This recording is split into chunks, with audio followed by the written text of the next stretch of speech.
Kita lanjutkan diskusi kita Pak Hadianto. Ini kalau kita dengar pernyataan disampaikan oleh Tito Karnavian, salah satunya adalah menyoroti dan juga mendorong adanya aktivasi pemerintah daerah. Termasuk apa yang dikatakan Pak Bupati, kolaborasi antara pusat dan juga daerah berjalan dengan baik. Iya, saya sependapat dengan Pak Bupati, kami juga lihat di lapangan sudah seperti itu. Namun di dalam yang disebut sebagai kolaborasi disaster, itu tidak hanya komunikasi, tidak hanya konsolidasi, tidak hanya koordinasi, ada di tengah yang namanya continuity. Sehingga menuju ke satu target yang disampaikan oleh Kepala Satgas kita, Bapak Menteri Dalam Negeri, Pak Tito Karnavian, itu betul-betul mencapai target yang diharapkan. Kerja keras BNPB sudah kita lihat, kerja keras TNI Polri sudah kita lihat, kerja keras pemerintah daerah sudah kita lihat, tapi menuju kepada aspek religius nanti, yaitu Hari Raya Idul Fitri, kan mengejar waktu, betul ya? Continuity koordinasinya, continuity kolaborasinya, itu menjadi amat sangat dominan di dalam ilmu yang disebut kolaborasi disaster. Itu sebuah solusi, sebuah solusi yang tidak bisa dipisahkan. Karena ada tahapan-tahapan di dalam sebuah proses recovery, di dalam proses pemulihan. Jadi kita setuju sekali, Pak Tito Karnavian sebelum tadi disampaikan, kita sudah sampaikan. Nah, tinggal nanti menuju kepada dampak atau recovery, ya, yang disebut sosial ekonomi. Nah, ini kita nanti harus berkoordinasinya atau berkolaborasinya harus lebih kuat lagi. Yang tadi teman kita dari BRIN juga kan punya data kan, apakah nanti pasokan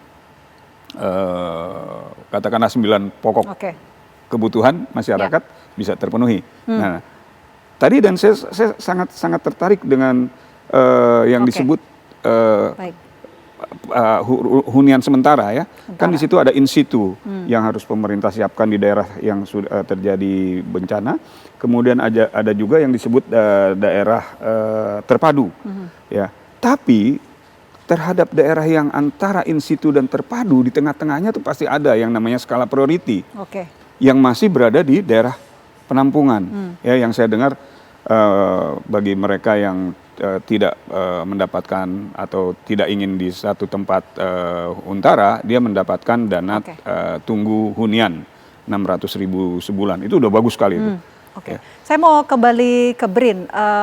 Pak Joko, kalau Anda mendengar juga apa yang dikatakan oleh Tito Karnavian, ada beberapa poin yang kemudian didorong pemerintah untuk kemudian diprioritaskan dan juga difokuskan. Salah satunya ini adalah untuk kemudian memperbaiki akses jalan yang berlumpur begitu. Kalau dari BRIN sejauh ini data yang diterima oleh BRIN, apakah memang jalan ataupun akses jalannya ini begitu banyak yang sampai saat ini masih tertumpuk oleh lumpur ini, atau sebetulnya ada solusi lain yang bisa dilakukan dan juga ditemukan untuk bisa mengatasi hal tersebut?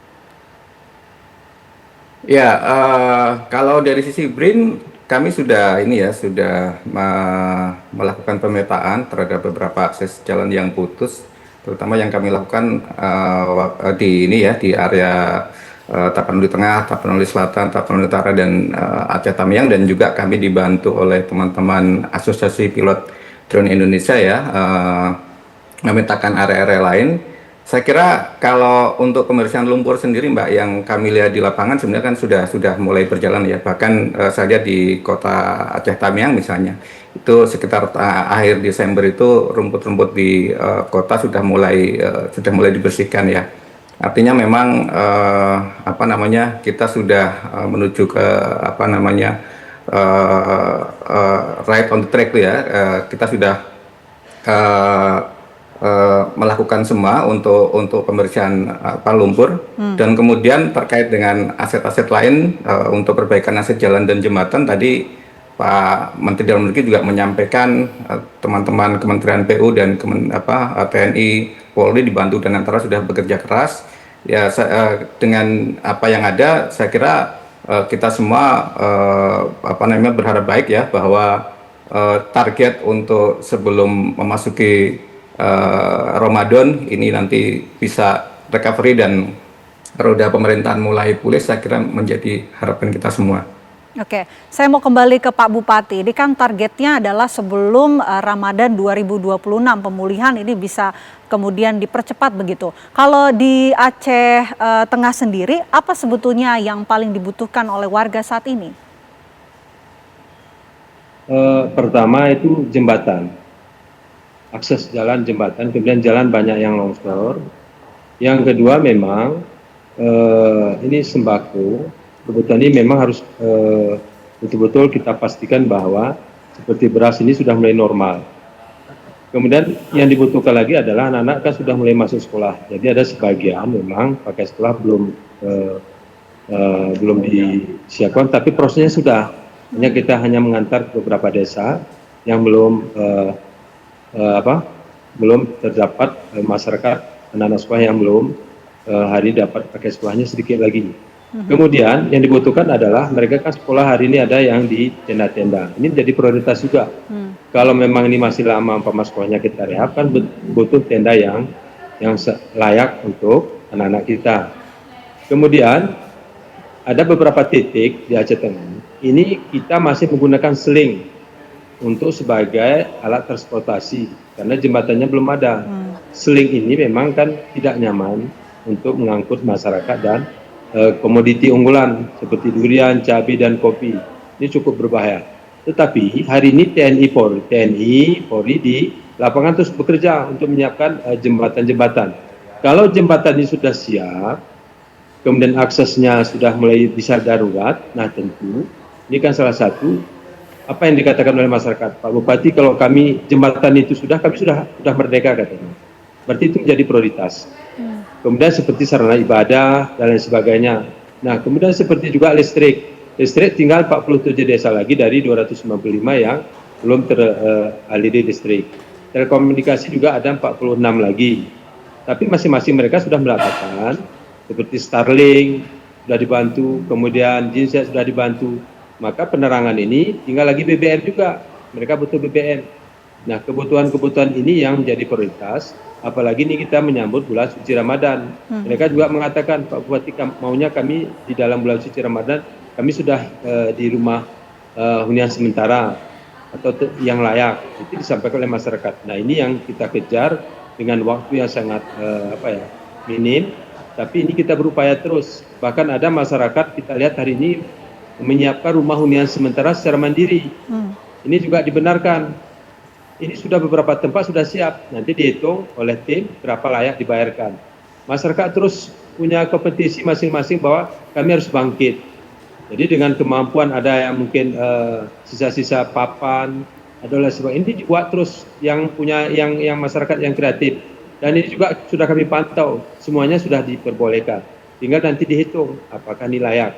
Nah, kalau ini sudah selesai secara mandiri, tentu nanti yang lain juga bisa ngikut. Tapi ada standar yang harus dilakukan. Nah, terakhir memang karena ini mau masuk bulan suci Ramadan, tentu sebagian memang membutuhkan mukena, walaupun dan sebagainya rumah ibadah. Kalau ini di tempat pengungsian, sebagian tidak lengkap. Ini menjadi prioritas menurut kami di dalam kebutuhan masyarakat pada saat ini. Demikian, Mbak. Oke, karena kami tidak bisa membayangkan begitu, apalagi sebentar lagi kita akan memasuki bulan suci Ramadan dan juga Hari Raya Idul Fitri. Dan membayangkan bagaimana kemudian korban di wilayah terdampak ini harus menjalani ibadah di bulan suci Ramadan dengan kondisi terbatas begitu. Dengan kondisi apa yang diinginkan dan juga dibutuhkan oleh warga, Pak Hadianto, apakah target untuk pemulihan sebelum Ramadan ini cukup realistis dan bisa dipenuhi oleh pemerintah?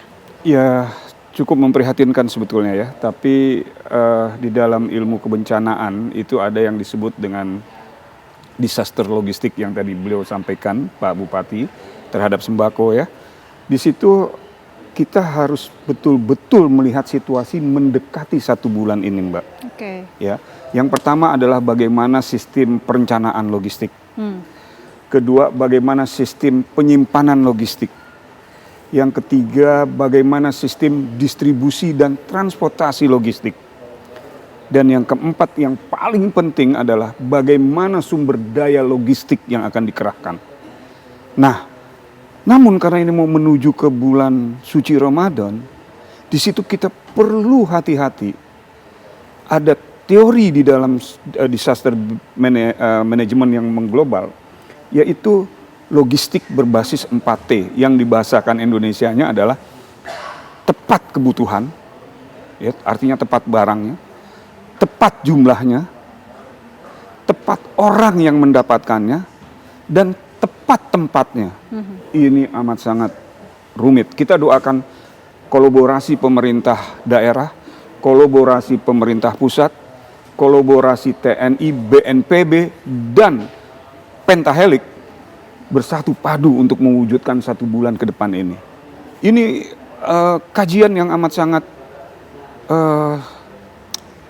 sulit sekali, dan saya yakin di bawah pemerintahan Bapak Presiden Prabowo dan Ketua Satgas Bapak Tito Karnavian, didukung penuh oleh Pentahelix dan semua elemen bangsa, insya Allah 1 bulan ke depan ini kita harus sedikitnya memenuhi minimal dari manajemen logistik menghadapi 1 bulan Hari Raya Idul Fitri ini. Oke, Pak Joko, kalau dari BRIN, ini kan kalau kita mendengar apa yang dikatakan Pak Bupati, beberapa hal yang menjadi prioritas dan juga dibutuhkan menjelang Ramadan 2026. Kalau dari BRIN sebetulnya ada nggak yang ingin didorong untuk kemudian diberikan kepada korban terdampak agar bisa menjalani ibadah di bulan suci Ramadan ini dalam kondisi terpenuhi begitu? Ya, sampai saat ini ya Mbak, unit air Sinom BRIN kan masih beroperasi di lapangan ya, dan kita belum menentukan kapan itu akan berakhir ya. Artinya selagi teman-teman di lapangan masih memerlukan, kita akan masih operasikan, dan itu mudah-mudahan bisa membantu teman-teman di lapangan ya, korban terdampak bencana untuk bisa menunaikan ibadah puasa, terutama terkait dengan kebutuhan air siap minum.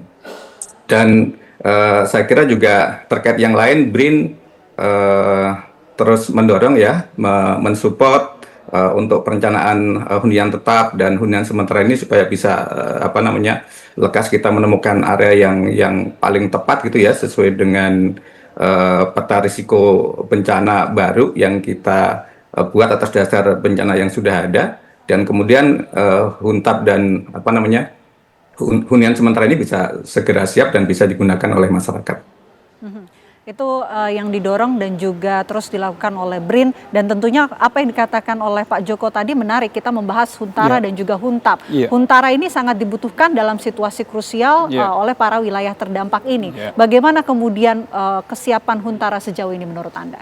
Nah, saya sudah melihat kolaborasi yang bagus ya antara beberapa pihak, Dana Antara, kemudian Buddha Suci, terus teman-teman dari perguruan tinggi, ITB, ya kan, UI, dan juga teman-teman di daerah. Nah, sekarang bagaimana sebetulnya di tengah-tengah Huntara itu yang kita sebut ada in situ, ada terpadu, tapi kan ada yang tadi saya katakan yang masih berada di tenda. Ini bagi PR. Saya anggap ini PR yang harus terfokuskan. Walaupun sudah ada di program dana tunggu hunian ya, itu bisa membuat mereka saudara-saudara kita yang belum mendapatkan tuh agak sedikit lega lah kira-kira gitu. Tapi saya yakin ya, di dalam 1 bulan ini yang diharapkan Pak Bupati tadi itu bisa terpenuhi, apalagi kolaborasi yang saya lihat sudah sedemikian baik ya. Tinggal ayo kita dorong semua elemen yang berada di daerah turun deh, menuju ke 1 bulan suci Ramadan ini. Oke, ini kan percepatan ya, tapi kita tidak ingin percepatan ini membuat hasilnya ini jadi tergesa-gesa. Bagaimana kemudian memastikan percepatan pemulihan ini tetap berkualitas dan juga berkelanjutan? Ditahan, nanti kita akan jawab usai jeda. Apa kabar Indonesia Malam akan kembali untuk Anda sesaat lagi.